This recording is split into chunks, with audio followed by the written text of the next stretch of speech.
जब भी हम कहीं भी काम करते हैं तो सबसे जरूरी क्या बात होती है? कमिटमेंट। जब भी हम कहीं काम करते हैं तो परेशानियां बहुत आती हैं। आती है कि नहीं आती हैं? बहुत आती हैं। काम ज्यादा हो जाता है, फिर हम क्या बोलते हैं? बहुत काम दे दिया, सैलरी इतनी सी देते हैं, हमसे काम नहीं हो रहा, बहुत मुश्किलें हैं, हमसे नहीं होगा, हम चले जाएंगे। ऐसा कहते हैं ना सारे, मन में कहते हैं ना सारे, ऐसा कहते हैं। मैं भी ऐसा कहता हूँ, आप भी ऐसा कहते होंगे, ये मुझे पता है। ठीक है, तो मैं आपको एक कहानी सुनाऊंगा। ये कहानी थोड़ा ध्यान से सुनिए और मैं लास्ट से आपसे कुछ सवाल भी करूंगा। अगर किसी ने नहीं सुनी तो याद रखना, मैं सर से शिकायत करूंगा उसके बाद। ठीक है? एक माली होता है, बहुत पुराने समय की बात है। एक माली होता है, वो पीसीओ में जाता है, उसने कॉल करनी होती है किसी को। वो पीसीओ में जाता है, पीसीओ वाले से पूछता है कि मुझे कॉल करनी है, हाँ मुझे कॉल करने के लिए अपना फोन देंगे? बोले ठीक है, आप कॉल कर लीजिए, यहाँ पे 1-2 रुपए कितने भी रुपए के चार्ज हैं आप उसको पे कर दीजिएगा। माली अंदर जाता है, अंदर नंबर मिलाता है, कॉल करता है और सामने से एक लेडी बात करती है। बोलता है मैम मैं माली बात कर रहा हूँ, मुझे आप नौकरी पे रख दीजिए। आगे से लेडी कहती है कि मुझे माली नहीं चाहिए, हमारे घर पहले से माली है। बोलता है मैम सुनो सुनो सुनो सुनो, मैं आपके घर के बाग बगीचे का पूरे से ध्यान रखूंगा, साफ सफाई भी कर दूंगा, सब कुछ कर दूंगा, बस आप मुझे नौकरी पे रख लीजिए। वो बोलती है कि मुझे नहीं चाहिए, मैंने कहा ना कि मेरे घर में माली है, मेरे घर में पहले से माली है, मैं माली क्यों रखूं? बोलती मैम सुनो तो, मैं आपके घर का साफ सफाई भी कर दूंगा, होली दिवाली पे आपके पंखे भी साफ कर दूंगा, बस मुझे काम पे रख लीजिए। बोलती मैंने बार बार कहा कि मुझे माली नहीं चाहिए, मुझे माली नहीं चाहिए, मेरे घर में माली है। वो बोलता मैम एक बात सुन लो, जब आपके बच्चों की स्कूल बस लेट हो जाए तो उनको मैं स्कूल तक छोड़ के आ जाऊंगा। तो बोलती मैंने बार बार कह रही हूँ मेरे घर में माली है, मैं कि मुझे क्यों माली की जरूरत पड़ेगी, और फोन काट देती है।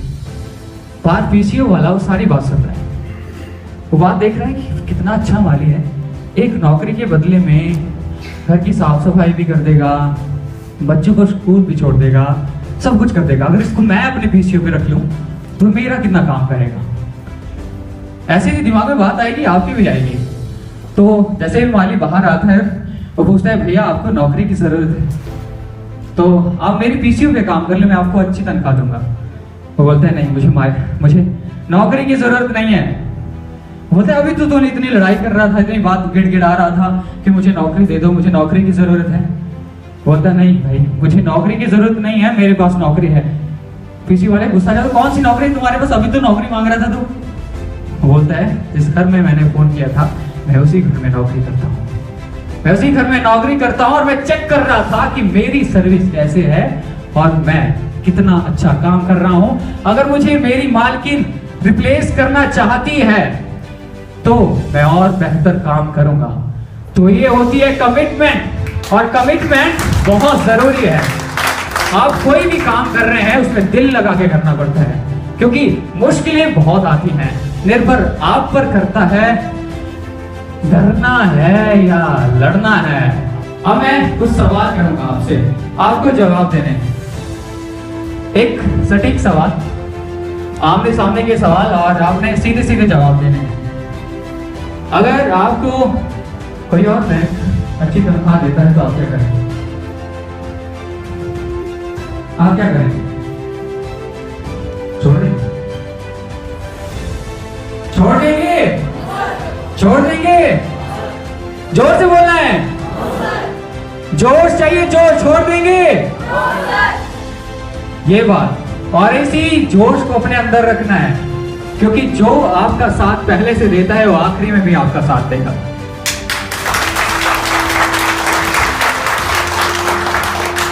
और मुश्किल कुछ भी नहीं होता है। मैं आपको एक कहानी सुनाऊंगा, एक और कहानी। अल्बर्ट आइंस्टाइन, किसने सुना है नाम? अल्बर्ट आइंस्टाइन का नाम किसने सुना? एक बहुत ही विख्यात, बहुत ही प्रख्यात साइंटिस्ट हमारे अल्बर्ट आइंस्टाइन 8 साल के थे जब स्कूल से उनके प्रिंसिपल उनके हाथ में एक चिट्ठी थमाते हैं और कहते हैं कि अपनी माँ के पास जाना। अल्बर्ट आइंस्टाइन घर आते हैं, माँ के पास चिट्ठी देते हैं और कहते हैं कि माता जी मेरे स्कूल से चिट्ठी आई है आपके लिए। अल्बर्ट आइंस्टाइन को मंदबुद्धि माना जाता था जब वो बहुत छोटे थे, मंदबुद्धि माना जाता था। चिट्ठी माँ के हाथों में देते हैं, माँ चिट्ठी खोलती है, पढ़ती है, क्या लिखते हैं? सुनना क्या लिखते हैं? कि आपका बेटा बहुत ही टैलेंटेड है, बहुत ही विद्याओं का धनी है, बहुत ही प्रख्यात है, इसको हमारे स्कूल में कोई टीचर नहीं पढ़ा सकता, हमारी इतनी हैसियत नहीं है कि उनको पढ़ा सके, वो इतने टैलेंटेड हैं कि आप उनको घर में ही शिक्षा दें या कोई और ढूंढ लें। ऐसा कहा था। ऐसा करते करते बहुत साल बीत गए, उनकी माँ की मृत्यु हो गई और अल्बर्ट आइंस्टाइन एक प्रख्यात साइंटिस्ट बन गए। और ऐसे ही उस दौरान वो अपना घर शिफ्ट कर रहे थे तो उनको दराज में एक चिट्ठी मिलती है। ये सारी बातें उन्होंने अपनी बायोग्राफी में लिखी हैं। उनको चिट्ठी मिलती है और चिट्ठी निकालते हैं तो देखते हैं कि वही चिट्ठी है जो जब वो 8 साल के थे तो उस प्रिंसिपल ने उनके हाथ में थमाई थी। उस मिट्टी को छांटते हैं, उस चिट्ठी को साफ करते हैं, खोलते हैं, और जब खोलते हैं और उसको पढ़ते हैं तो उसमें लिखा होता है, और जार रोते हैं, उसमें लिखा होता है कि आपका बच्चा एक मंदबुद्धि इंसान है, ये कभी भी कुछ नहीं बन सकता, और एक हमारा स्कूल इसको नहीं पढ़ाएगा, ये इतना मंदबुद्धि इंसान है। उन्होंने उस माँ ने उल्टा पढ़ा, अपने बच्चे को नहीं बताया, और जब नहीं बताया तो उसको अपनी पावर का एहसास हुआ। जब पावर का एहसास हुआ तभी एक प्रख्यात साइंटिस्ट बने अल्बर्ट आइंस्टाइन। एक बार सुना था अल्बर्ट आइंस्टाइन, उनकी कहानी एक बहुत ही मोटिवेशनल है, क्योंकि जब भी हम कोई काम करते हैं ना तो हमें क्या कहा जाता है, तुझसे नहीं होगा, तुझसे नहीं होगा, तुझसे नहीं होगा, तुझसे भी नहीं होगा। एकदम ऐसा करना, जब कोई ऐसा बोले कि तुझसे नहीं होगा, कान पे चपाट मारना है, क्यों नहीं होगा, क्यों नहीं होगा? क्योंकि जब भी कोई ऐसा बोलता है कि तुझसे नहीं होगा, तो जब सवाल करोगे क्यों नहीं होगा तो आधा सत्य हो जाएगा। 90% लोगों के पास इस सवाल का जवाब नहीं रहता है कि क्यों नहीं होगा, क्यों नहीं होगा, ऐसे नहीं होगा, है? क्या कर लेगा तो ऐसे नहीं होगा, वैसे नहीं होगा। अब थोड़ी सी मैं अपने बारे में बताऊं तो पीछे से भाई आए, इन्होंने तो बोल लिया स्टेज पे, इन्होंने बोल लिया, धड़ाम से बोल लिया, गर्मी बोल ली इतना था।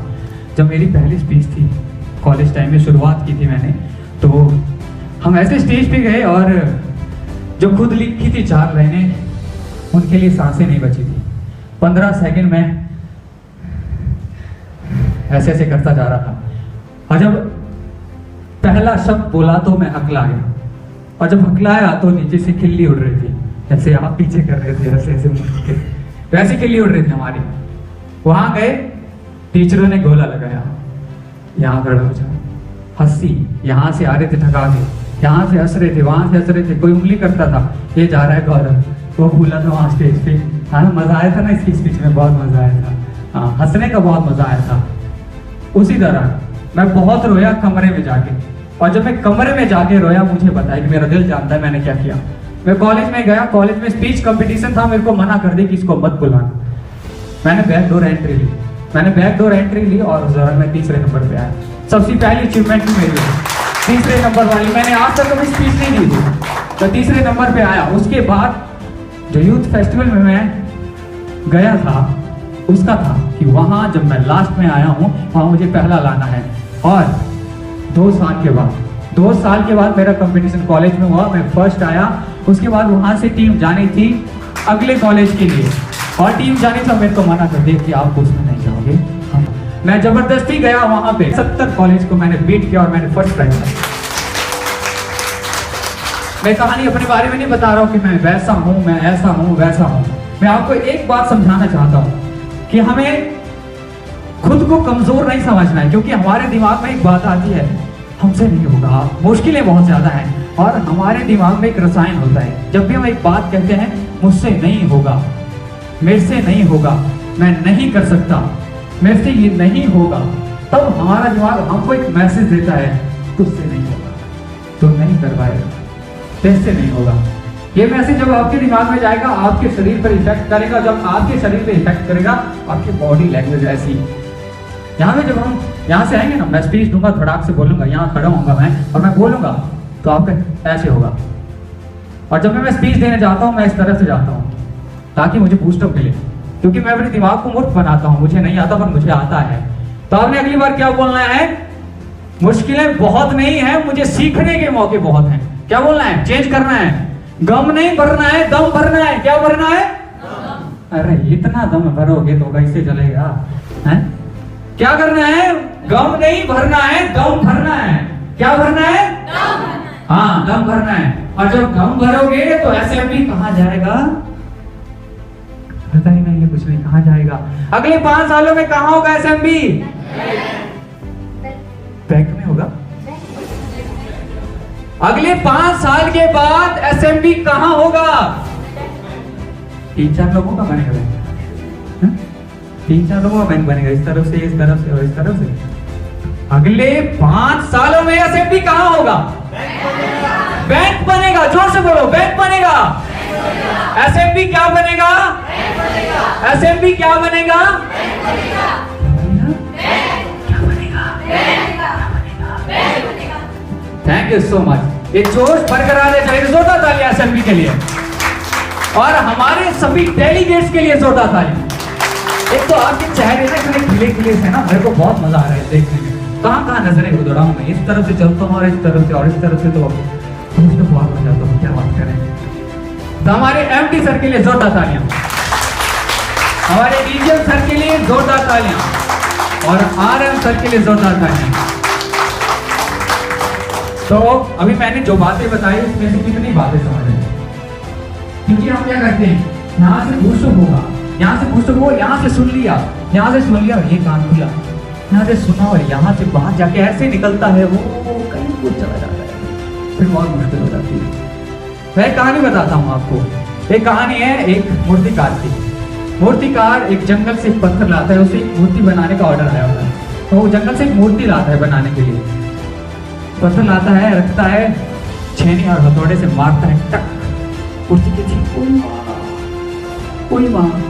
मूर्तिकार पूछता है क्या हुआ? मूर्ति बहुत दर्द हो रहा है। फिर से मारता है थोड़ा छेनी, टक, कोई माँ। मूर्तिकार कहता है क्या हुआ? दर्द हो रहा है, छोड़ दो। उसने बोला ठीक है, छोड़ देता हूँ। वो छोड़ देता है। अब मूर्ति तो बनानी थी, ऑर्डर तो आया था, तो फिर से जंगल जाता है, बड़ा सा पत्थर फिर से लाता है और आता है और उसको मारता है, करता है दूसरा पत्थर करता है, बोलता है क्या करूँ, छोड़ दूँ?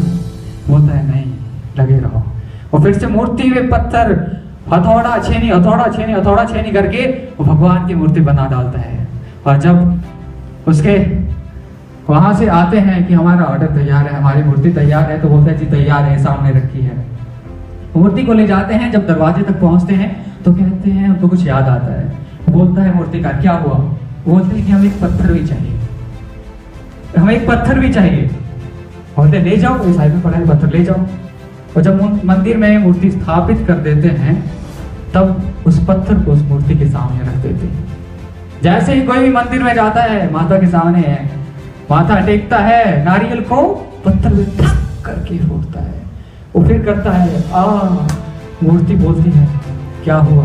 भगवान की मूर्ति बोलती है क्या हुआ? बोलता है दर्द हो रहा है। मूर्ति बोलती है पहले सह लिया होता तो आज नहीं सहना पड़ता। क्या बोला? पहले सह लिया होता तो आज नहीं सहना पड़ता। तो पहले क्या कर रहा है? अभी दर्द मिल रहा है, सह लो। वैक्सीन की सुई का दर्द होता है, मुझे तो बहुत डर लगता है सुई से। दर्द हो रहा है, सह लो, बाद में आपको रिटर्न मिलेगा। और रिटर्न ऐसे नहीं मिलेगा, बोलते हैं ना सब्र का फल मीठा। सब्र का फल मीठा नहीं होता कभी, सब्र का फल मिलता ही नहीं है। कर्म का फल मीठा होता है, कर्म का फल मीठा होता है। एक बार जोरदार तालियां। आपके चेहरों से इतना जोश है तो क्या करें, हम कैसे थकेंगे। तो अब थोड़ा सा जोश मैं बरकरार रखूंगा, क्योंकि इसके बाद हमारे आरएम सर और उसके बाद डीजीएम सर अपनी स्पीच देंगे और उसके बाद हमारे एमडी सर के हवाले आप सबका कार्यभार ये सारा एमडी सर के हवाले हो जाएंगे। आप तो जोश बरकरार रहना चाहिए। तो मैं फिर से जोश चेक करूंगा आपका, एजी ओजी नहीं करूंगा मैम, ठीक है? एजी ओजी हो गया, अब आपका जोश चेक करना है। हाउ द जोश? इतना सिखा दिया फिर भी नहीं चल रहा काम, कैसे चलेगा? गाड़ी पड़ेगी सबसे वहां, मुझे क्या होगा? मेरे पैसे कट जाएंगे सर, ऐसा कैसे बताएगा? हाउ द जोश?